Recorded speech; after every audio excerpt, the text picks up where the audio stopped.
when reality knocked on the door. You know, there's something beautifully human about watching someone reach for something just slightly beyond their grasp.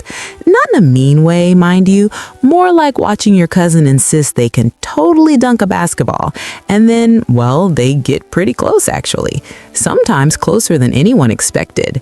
That's kind of what happened in Miami last night when Jake Paul, the YouTuber who won't stop boxing, stepped into the ring with Anthony Joshua, a man who has forgotten more about heavyweight boxing than most of us will ever know.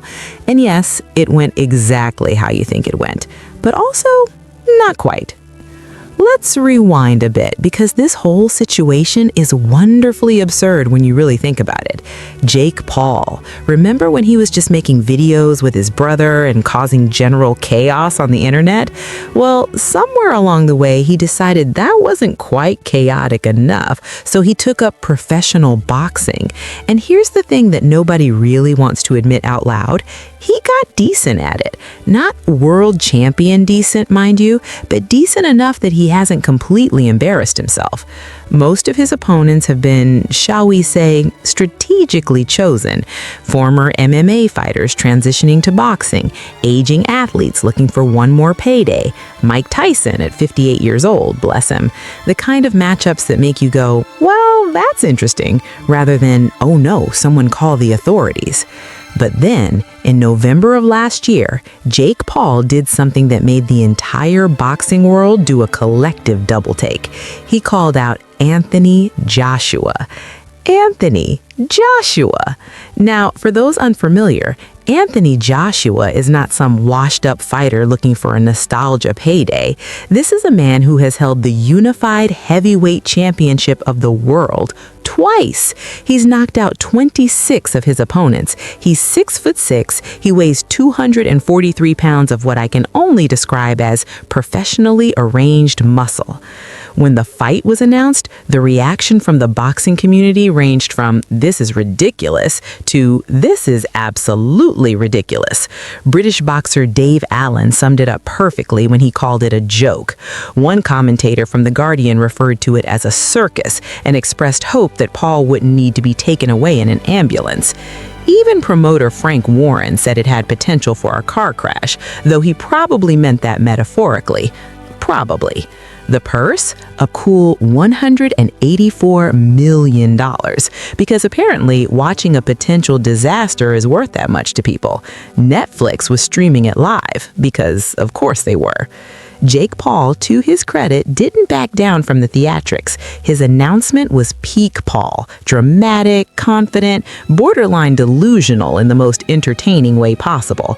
He called it Judgment Day and said this wasn't an AI simulation, which is oddly specific, but okay. He claimed that when he beat Anthony Joshua, every doubt would disappear. He apologized to the people of the United Kingdom in advance, which was a nice touch, really. Very polite of him. Joshua's response was more concise. He basically said Jake could get this work. No mercy. He was about to break the internet over Jake Paul's face. The British gentleman approach to trash talk, efficient, devastating, and slightly terrifying. As fight week approached, the betting odds told the story that everyone already knew.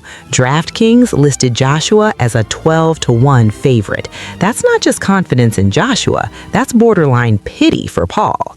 During the final press conference, Joshua said something that probably should have been a warning sign. He mentioned that he's a respectful guy from a good family, but if he can eliminate you, he will.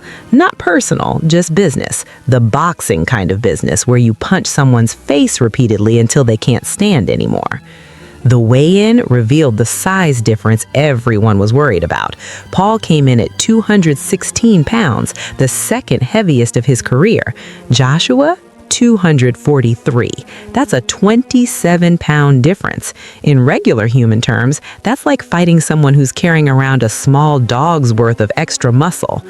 The fight begins. Friday night at the Kaseya Center in Miami, capacity crowd of 19,600 people. Some there to watch history, others there to watch what might politely be called a social experiment with gloves.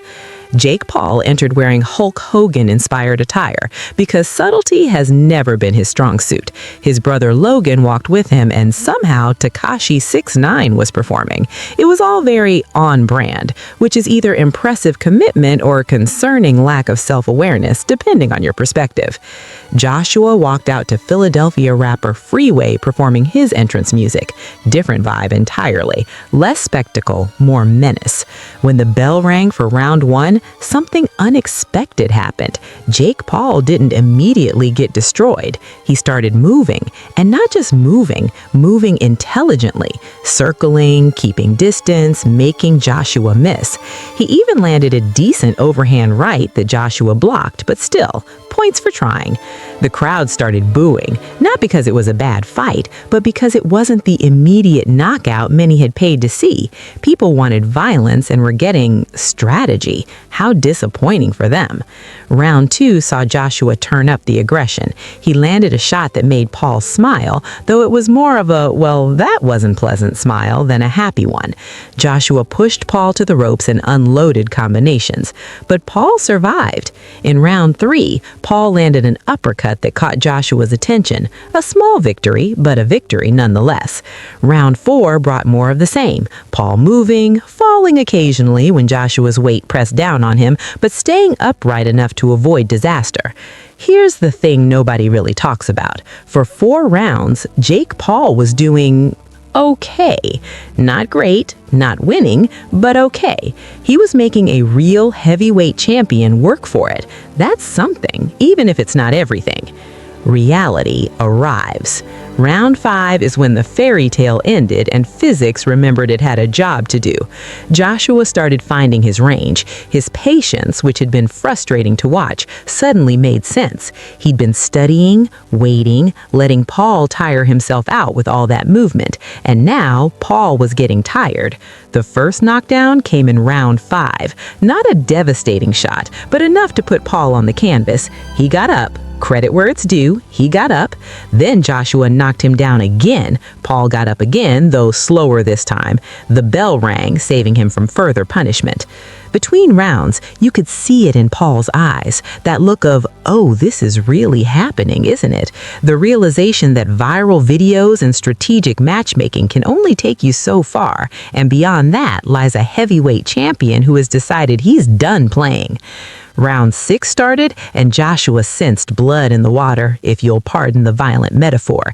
He landed an uppercut that rocked Paul, then a combination to the head that put Paul down for the 3rd time. Paul got up, still got to give him that, but he was running on fumes and stubbornness. And then came the ending, a right hand from Joshua, clean, powerful, perfectly placed. Paul went down for the 4th time, and this time when he tried to get up, his body had other ideas. The referee, Christopher Young, counted him out at 1 minute 31 seconds of round 6. Jake Paul had been knocked out for the first time in his professional career. Joshua improved his record to 29 wins, 4 losses with 26 knockouts. In the ring afterward, Joshua showed the kind of grace that comes from genuine confidence.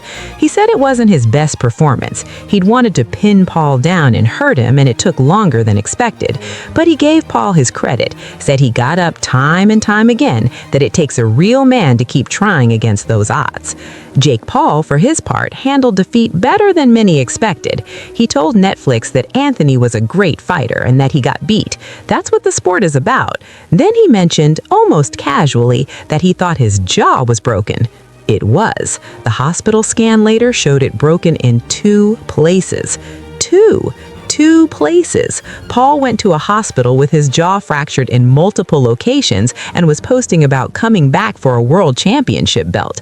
The optimism is either inspiring or concerning, possibly both.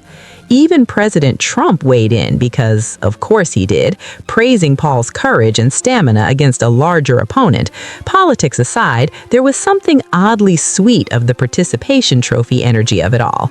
Joshua, meanwhile, immediately called out Tyson Fury for an all-British showdown, because when you've just proved you can still compete at the highest level, why not go for broke? So what did we learn from Jake Paul versus Anthony Joshua?